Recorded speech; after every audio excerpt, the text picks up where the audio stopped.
Halo, saya Nabila Wirunisa. Di sini saya akan menjelaskan 3 soal tentang tegangan efektif.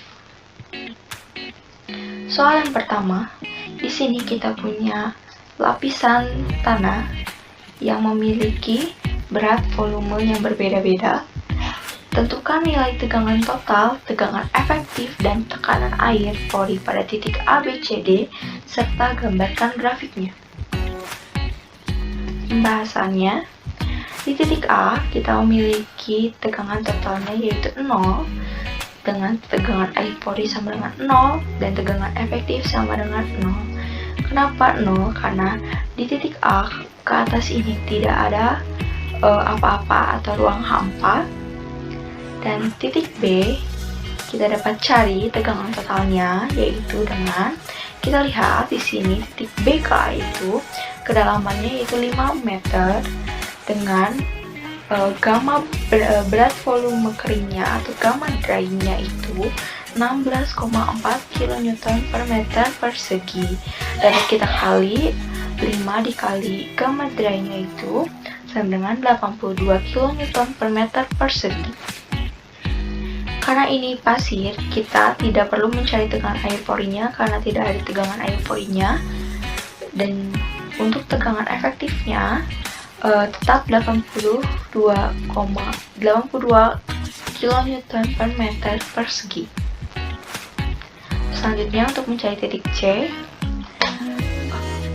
kita dapat tinjau C itu dari C sampai A itu ada 2 jenis tanah dengan gamma yang berbeda. Jadi kita dapat tambahkan yang pertama yaitu 5 gamma dry ditambah 2 gamma saturated 1.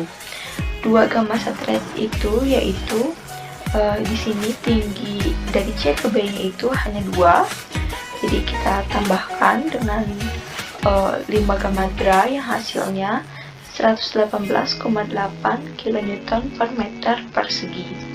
Dapat kita cari tegangan air porinya karena di sini dia itu adalah gamma saturated atau tanah yang jenuh yang memiliki kadar air. Jadi kita kalikan kedalamannya itu 2 meter dikali gamma W atau berat volume air sebesar 9,81 kN per meter persegi yang hasilnya yaitu 19,62 kN per meter persegi. Dapat kita cari tegangan efektifnya dengan tegangan total dikurangi tegangan air pori yang hasilnya yaitu 99,18 kN per meter persegi. Selanjutnya untuk titik D, tegangan totalnya itu dapat kita jumlahkan dari D sampai dengan A ini yaitu 5 gamma dry ditambah 2 gamma saturated 1 ditambah 24 gamma saturated 2 yang hasilnya yaitu 586,8 kN per meter persegi. Tegangan air porinya yaitu dengan kedalaman 26 gamma W atau berat volume air. Kenapa jadi 26? Karena dari D sampai B ini merupakan tanah yang jenuh yang memiliki kandungan air. Jadi kita cukup tambahkan saja 24 ditambah 2 jadinya 26 dikali dengan gamma W atau berat volume airnya sebesar 9,81 yang hasilnya yaitu 255,06 kN per meter persegi. Dengan tegangan efektifnya 586,8 dikurangi 255,06 sama dengan 331,74 kN per meter persegi. Berikut adalah gambar grafik dari tegangan total, tegangan air pori, dan tegangan efektif.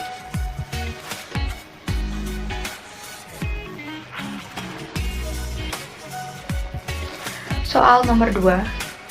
Soal nomor 2 ini sedikit berbeda karena kita hanya memiliki angka pori dan spesifik gravity antara di pasir dan di lempung.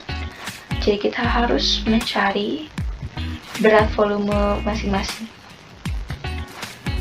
Pembahasannya kita cari dulu berat volume keringnya, karena ini pasir, kita jadi memakai rumus gamma dry, yaitu WS per V sama dengan spesifik gravity dikali dengan gamma wave per 1 ditambah angka pori, yang hasilnya yaitu 16,4 kN per meter persegi.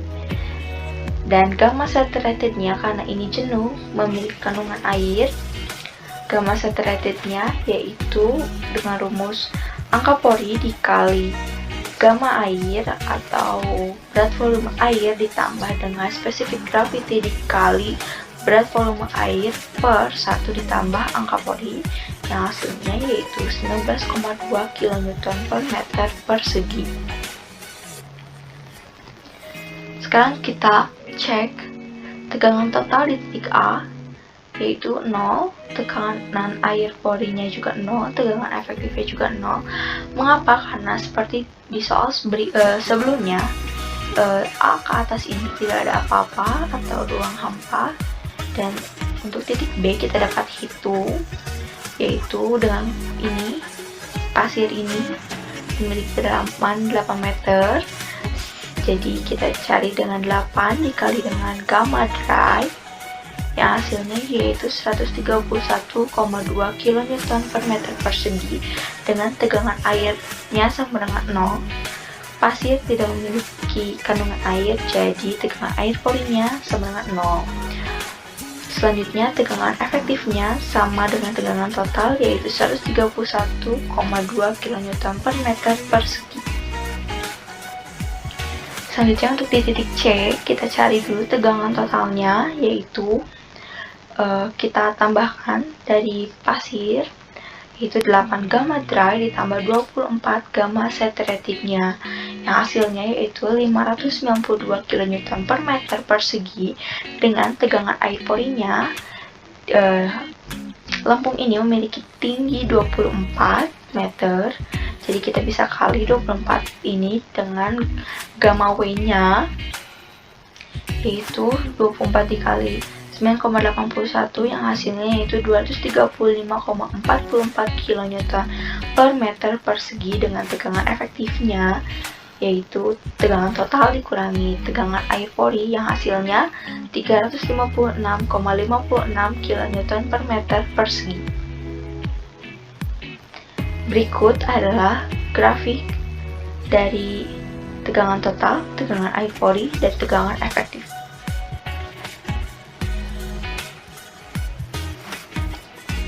Soal nomor 3, yaitu apabila muka air tanah dari soal nomor 2 naik hingga 4 meter di bawah permukaan tanah, tentukan besar perubahan tegangan efektif yang akan terjadi pada dasar lapisan lembut.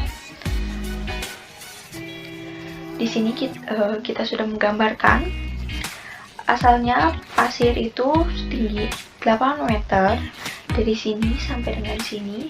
Namun karena muka air tanahnya naik sebesar 4 meter, sehingga pasir hanya tersisa 4 meter, dan lempung ini, di sini lempung, dan di antara pasir dan lempung itu lanau ya, kalau nggak salah.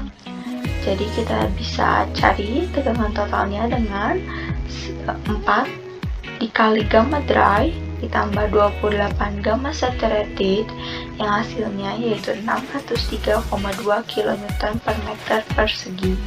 Dan tegangan air porinya kita bisa cari, di sini sudah berubah dari 24 meter menjadi 28 meter, jadi sama dengan 28 dikali gamma air sama dengan 274,68 kN per meter persegi. Dengan tegangan efektifnya, yaitu tegangan total dikurangi tegangan air pori, sebesar 603,2 dikurangi 274,68 sama dengan 328,52 kN per meter persegi. Besar perubahan tegangan efektif, yaitu tegangan efektif sesudah dikurangi tegangan efektif sebelum, sama dengan 328,52 dikurangi 356,56 sama dengan minus 28,04 kN per meter persegi. Kenapa hasilnya minus? Karena apabila muka air tanah naik, maka tegangan efektifnya akan turun. Jadi, minus ini menandakan bahwa tegangan efektifnya turun sebesar 28,04 kN per meter persegi.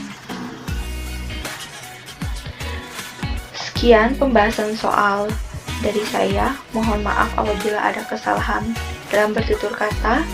Terima kasih.